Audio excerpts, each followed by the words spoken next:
Hello everyone! In this video, we're going to organize our products by setting up categories. Categories help your customers find what they're looking for, making your store easier to navigate.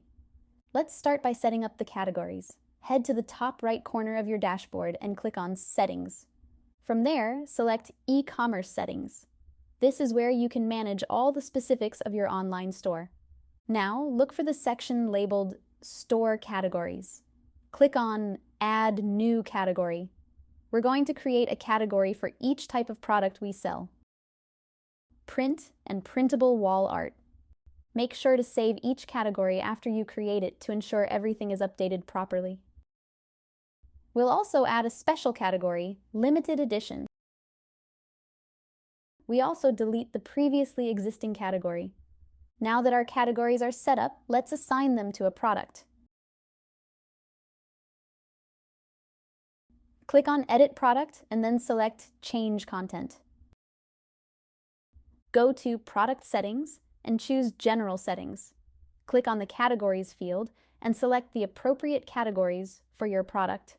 For example, since this print is part of a limited edition, we'll choose both.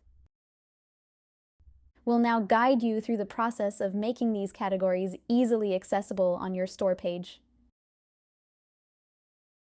First, navigate back to your store page and click Edit Products.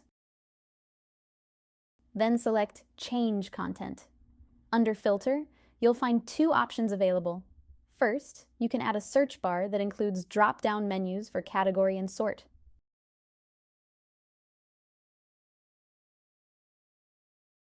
The second option displays a list of categories as a sub-menu on your store page.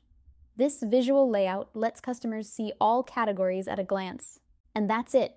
Thanks for watching. Stay tuned for more tips on enhancing our online store with Portfoliobox. See you in the following video, where we'll add more products to our store.